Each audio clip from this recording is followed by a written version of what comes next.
नारायण हरि नारायण हरि नारायण हरि नारायण हरि। आज नेट में व्यवधान के कारण बार बार कथा में व्यवधान आ रहा है। जैसे हरी इच्छा। अक्रूर जी रास्ते में चलते हुए सोच रहे हैं कि जिनके गुणगान का ही ऐसा महात्म्य है कि वे स्वयं भगवान यदुवंश में अवतीर्ण हुए हैं, उनका यश कितना पवित्र हो। देवता लोग भी उस संपूर्ण मंगल में इसका गान करते हैं। इसमें संदेह नहीं कि आज मैं अवश्य ही उन्हें देखूंगा। नारायण हरि नारायण हरि। वे सबके परम गुरु हैं।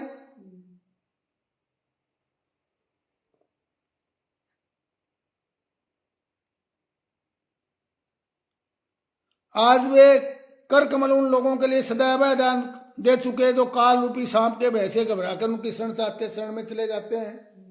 नारायण हरि नारायण हरि। इंद्र तथा देवराज बलि ने भगवान के उन्हीं कर कमलों में भेंट पूजा की समर्पित करके और तीनों लोकों का प्रभुत्व इंद्र पद प्राप्त कर लिया। भगवान उन्हीं कर कमलों से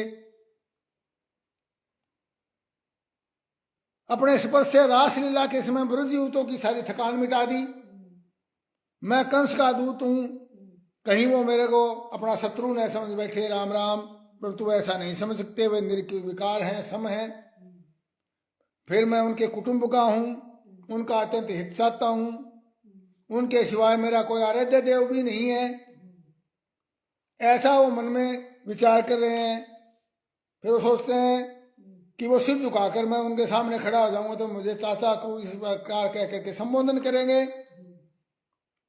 सुखदेव जी कहते हैं, परीक्षित स्वफलक नंदन अक्रूर मार्ग में इस प्रकार चिंतन में डूबे हुए नंदगांव जा पहुंचे और सूर्य अस्ताचल पर चले गए। जिनके चरण कमल की रज को सभी लोकपाल अपने किरीटों के द्वारा सेवन करते हैं। अक्रूर जी ने गोष्ठ में उन चरण कमलों के चरण चिन्हों के दर्शन किए। नारायण हरि नारायण हरि। और प्रेम के आवेश से उनका रोम रोम खिल उठा, नेत्रों में आंसू भराए टप टप टपकने लगे। वे रथ से कूदकर उसी धूलि में लौटने लगे, कहने लगे, ओहो ये हमारे प्रभु के चरणों की रज है। ब्रज में पहुंच करके अक्रूर जी ने श्री कृष्ण और बलराम दोनों भाइयों को गाय दूने के स्थान में विराजमान देखा। श्याम सुंदर श्री कृष्ण पीताम्बर धारण किए हुए थे। गौर सुंदर बलराम नीलांबर धारण किए हुए थे। उनके नेत्र शरतकालीन कमल के समान खिले हुए। उन्होंने अभी अभी किशोर अवस्था में प्रवेश किया था। वे दोनों गौर श्याम निखिल सौंदर्य की खान थे। घुटनों का स्पर्श करने वाली लंबी लंबी भुजाएं, सुंदर बदन, परम मनोहर गज शावक के समान ललित चाल थी। बलदेव शर्मा जी नारायण हरि नारायण हरि। उनके चरणों में ध्वजा, ब्रज, अंकुश और कमल के चिन्ह थे। जब वे चलते थे तो ऐसी पृथ्वी शोभायमान हो जाती थी चिन्हित होकर। उन्हें देखते ही अक्रूर जी प्रेम आवेग में अधीर होकर के और रथ से कूद पड़े। नारायण हरि नारायण हरि। और भगवान श्री कृष्ण और बलराम के चरणों के पास जाकर के साष्टांग लेट गए। कृष्ण कन्हैया लाल की जय।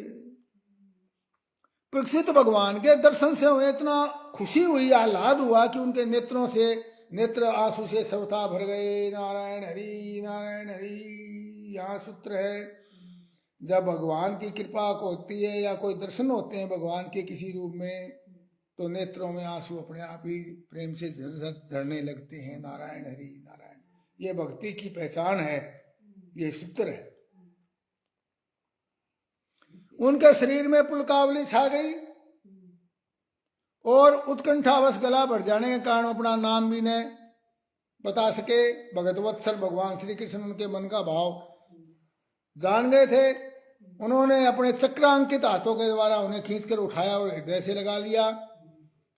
इसके बाद वे परम मनस्वी श्री बलराम जी के सामने विनीत भाव से खड़े हो गए। उन्होंने भी उनको गले लगा लिया।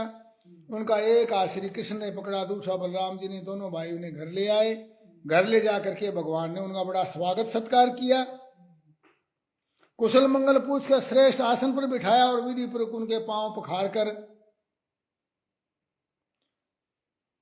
उनकी पूजा की। इसके बाद भगवान ने अतिथि अक्रूर जी को एक गाय दी और पैर दबाकर उनकी थकावट दूर की और बड़े आदर और श्रद्धा से उन्हें पवित्र और अनेक गुणों से युक्त अन्न का भोजन करवाया। जब वे भोजन कर चुके तब धर्म के परम मर्मज्ञ भगवान बलराम जी ने उनको प्रेम से मुखवास, पानी, इलायची इत्यादि दिया और सुगंधित माला देकर उन्हें अत्यंत आनंदित किया। नारायण हरि नारायण। ये अतिथि सत्कार के तरीके बताए हैं। प्राचीन समय में ऐसे होते थे। इस प्रकार सत्कार हो चुके नंदराज ने उनके आकर पूछा, अक्रूर जी आप लोग निर्दयी कंस के जीते जी किस प्रकार अपने दिन काटते हैं? अरे उनके रहते तो आप लोगों की यही दशा है जो कसाई द्वारा पाली हुई भेड़ों की होती है। अक्रूर जी ने नंद बाबा से पहले ही कुशल मंगल पूछ लिया था। इस प्रकार जब नंद बाबा ने मधुरवाणी से अक्रूर जी से कुशल मंगल पूछा और सम्मान किया, अक्रूर जी के शरीर में रास्ते चलने की जो थकावट थी वो भी दूर हो गई। इससे भगवान श्री सुखदेव जी कहते हैं, भगवान श्री कृष्ण और बलराम जी ने अक्रूर जी का भली भांति सम्मान किया। उन्होंने मार्ग में जो जो अभिलाषा की थी सब पूरी हो गई। भगवान श्री कृष्ण ने कहा, चाचा जी आपका हृदय बड़ा शुद्ध है, आपको यात्रा में कोई कष्ट तो नहीं हुआ, आपका स्वागत है।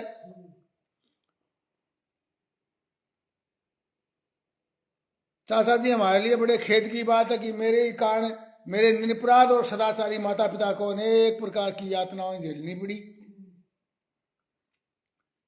और तो क्या कहूं, मेरे ही कारण उन्हें हथकड़ी बेड़ी में जकड़ कर जेल में डाल दिया गया और मेरे ही कारण उनके बच्चे भी मार डाले गए। नारायण हरि नारायण हरि। अब आप कृपा करके मेरे सौम्य स्वभाव चाचा जी ये बतलाइए कि आपका शुभागमन किस निमित्त हुआ, किस कारण आपका पधारना हुआ यहाँ? तब उन्होंने बतलाया कि कंस ने तो सभी यदुवंशियों को से घोर में ठान रखा है और वसुदेव जी को मार डालने का भी उद्यम कर चुका है।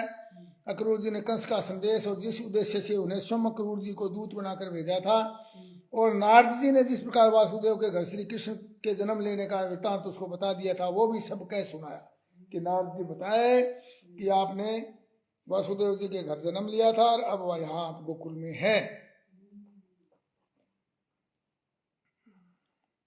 अक्रूर जी की यह बात सुनकर के शत्रुओं का दमन करने वाले भगवान श्री कृष्ण और बलराम जी हंसने लगे और उनके बाद उन्होंने अपने पिता नंद बाबा जी को कंस की आज्ञा सुना दी। तब नंद बाबा ने सब गोपों को आज्ञा दी कि सारा गोरस इकट्ठा करो, भेंट की सामग्री लो और छकड़े जोड़ो और अब कल प्रातः ही हम सब मथुरा की यात्रा करेंगे। नारायण हरि नारायण हरि। वहां चल करके राजा कंस को गोरस देंगे। वहां एक बहुत बड़ा उत्सव हो रहा है। यहाँ देखिए दूध को गोरस बोला है और उसे देखने के लिए देश की सारी प्रजा इकट्ठी हो रही है। हम भी उस उत्सव को देखेंगे। नंद बाबा ने गांव के कोतवालों के द्वारा जब ये घोषणा ब्रज में करवा दी, परीक्षित जब गोपियों ने सुरा कि हमारे मनमोहन श्याम सुंदर सुंदर बलराम जी को मथुरा जाने के लिए अक्रूर जी ब्रज में आए हैं, तब उनके हृदय में बड़ी व्यथा हुई, बड़ा दुख हुआ, वे व्याकुल हो गई। भगवान के स्वरूप का ध्यान आते ही बहुत सी गोपियों की चित्तवृत्तियां सर्वथा निवृत्त हो गई और वे समाधिस्थ हो आत्मा में स्थित हो गई। उन्हें अपने शरीर और संसार का कुछ भी ध्यान नहीं रहा और वे झुंड की झुंड होकर इस प्रकार आंसू बहाकर कहने लगी, धन्य हो विधाता, तुम सब कुछ विधान तो करते हो पर तुम्हारे हृदय में हमारे दया का भी लेश नहीं है। कितने दुख की बात की विधाता, तुमने पहले तो हमें प्रेम का वितरण करने वाले श्याम सुंदर का मुख कमल दिखाया और अब उनसे हमारे से ओझल कर रहे आंखों से।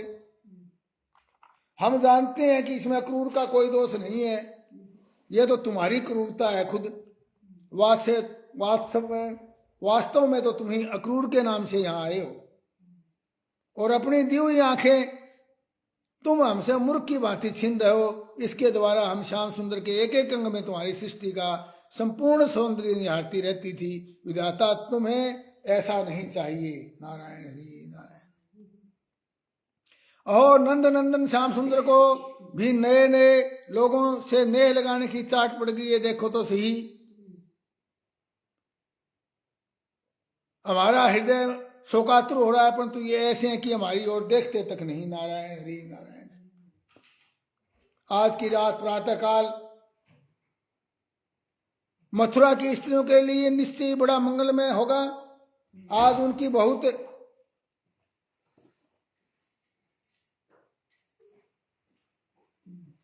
दिनों की अभिलाषा अवश्य पूर्ण हो जाएंगी। हमारे ब्रजराज श्याम सुंदर अपने तिरछी चितवन और मंद मंद मुस्कान से युक्त मुखारविंद का मादक मधु वितरण करते हुए मथुरापुरी में प्रवेश करेंगे। जब वे उनका पान करके धन्य हो जाएंगी, यद्यपि हमारे श्याम सुंदर धैर्यवान होने के साथ साथ नंद बाबा आदि की गुरुजनों की आज्ञा में रहते हैं,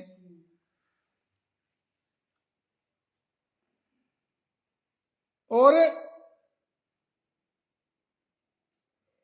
तो भी मथुरा की युवतियां अपने मधुर वचन से इनको अपनी ओर खींच लेंगी और ये हमेशा के लिए वहीं रम जाएंगे। और फिर हम गंवार ग्वालिनों के पास ये लौटकर क्यों आने लगे। नारायण हरि नारायण। देखो सखी है क्रूर कितना निष्ठुर और हृदयहीन है। सखी हमारे श्याम सुंदर भी तो कम निष्ठुर नहीं है। एक दिन की नहीं प्रतिदिन की बात है। सायकाल प्रतिदिन वे ग्वाल वालों से घिरे हुए बलराम जी के साथ वन में गाय चुरा कर लौटते हैं। चराकर वे बांसुरी बजाते हैं। सुखदेव जी कहते हैं परीक्षित गोपियां वाणी से तो इस प्रकार कह रही थी, पर उनका एक एक मनोभाव भगवान श्री कृष्ण का स्पर्श कर रहा था और उनका आलिंगन कर उनको ये लग रहा था कि भगवान हमारे पास ही है। इस प्रकार रोते रोते सारी रात्रि बीत गई।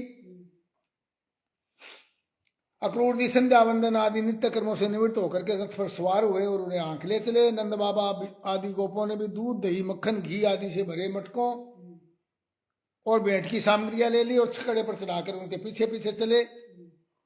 इसी समय अनुराग के रंग में रंगी हुई गोपियां अपने प्यारे श्री कृष्ण के पास गई।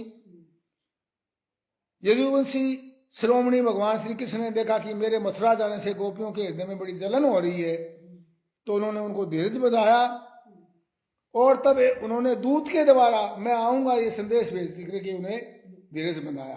कोई दूत भेजा कि मैं आऊंगा। गोपियों को जब तक रथ की ध्वजा और पहिए से उड़ती हुई धूल दिखती रही, तब तक वह उनके शरीर चित्र लिखित जो की जो वहीं खड़े रही मूर्ति की तरह। अभी उनके मन में आशा थी कि शायद श्री कृष्ण जी कुछ दूर जाकर के लौट आए, परंतु जब वो नहीं लौटे तो निराश होकर के अपने अपने घरों को चली गई। और वे दिन रात अपने प्यारे श्री कृष्ण की लीलाओं का गान करती रहती और इस प्रकार अपने शोक संताप को हल्का करती। इधर भगवान श्री कृष्ण और बलराम जी अक्रूर जी के साथ वायु के समान वेग वाले रथ पर सवार होकर के पाप नाशनी यमुना के किनारे जा पहुंचे। वहां उन लोगों ने हाथ मुंह धोकर यमुना जी का मरकतमणि के समान नीला और अमृत के समान मीठा जल पिया। नारायण हरि नारायण हरि। इसके बाद बलराम जी के साथ भगवान वृक्षों की झुरमुट के में खड़े रथ पर सवार हो गए। अक्रूर जी ने देखा दोनों भाइयों को रथ पर बैठाकर उनसे आज्ञा ली और यमुना जी के कुंड अनंत तीर्थ या ब्रह्महर्द पर जाकर वे विधि पूर्वक स्नान करने लगे। और उस कुंड में स्नान करते ही जल में डुबकी लगाकर गायत्री का जप करने लगे। उसी समय जल के भीतर अक्रूर जी ने देखा श्री कृष्ण बलराम दोनों भाई एक साथ बैठे हुए हैं जल के अंदर ही। उनके मन में शंका हुई कि वसुदेव जी के पुत्रों को तो मैं अभी रथ पर बिठा कर आया हूं, वे यहां जल में कैसे आ गए। उन्होंने सोचा उसका भ्रम है, वो जल से बाहर निकल आए। फिर डुबकी लगाई तो वो फिर उसी तरह देखा कि साक्षात अनंत देव श्री शेष जी पर विराजमान है वहां, और शेष जी की 1000 सिर है, प्रत्येक फण पर मुकुटमणि सुशोभित है और बहुत ही शांत। उनके गोद में श्याम में के समान घनश्याम विराजमान हो रहे हैं।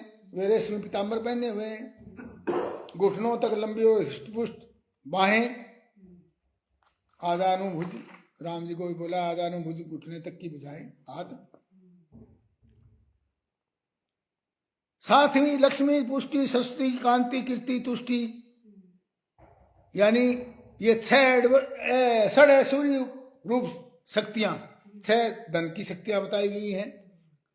कौन कौन सी? लक्ष्मी पुष्टि सरस्वती कांति कीर्ति और तुष्टि। और इला ऊर्जा विद्या अविद्या लादिनी संवित अंतरंगा शक्ति और माया आदि शक्तियां मूर्तिमान होकर उनकी सेवा कर रही है। भगवान की यह झांकी निरख कर अक्रूर जी का हृदय परम आनंद से लबालब हो गया। नारायण हरि नारायण हरि। उन्हें परम भक्ति प्राप्त हो गई और सारा शरीर हर्ष आवेश से पुलकित हो गया और प्रेम का उद्रेक होने से उनके नेत्र आंसू से भर गए। अक्रूर जी ने अपना साहस बटोरकर भगवान के चरणों में सिर रखकर प्रणाम किया और उसके बाद हाथ जोड़कर बड़ी सावधानी से धीरे धीरे भगवान की स्तुति करने लगे। पर वो आप प्रकृति आदि समस्त कारणों के परम कारण हैं। आप अनात्मा हैं, आप प्रकृति हैं। बहुत से संस्कार संपन्न और सुचित वैष्णव जन आपकी बताई हुई पांच रात्र आदि विधियों से तन्मय होकर आपके चतुर्व्यूह आदि अनेक और नारायण रूप में आपके स्वरूप की पूजा करते हैं।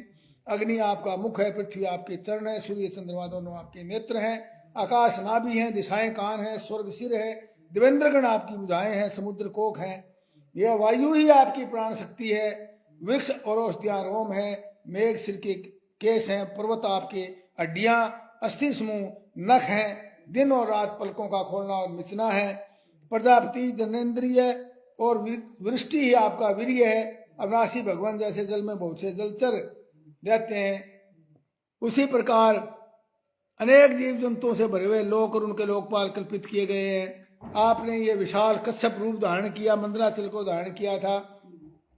मेरे स्वामी, मैं स्वप्न में भी दिखने वाले पदार्थों के समान झूठे दे घर पत्नी पुत्र आदि को सत्य समझकर उनके मोह में फंसा भटक रहा हूँ।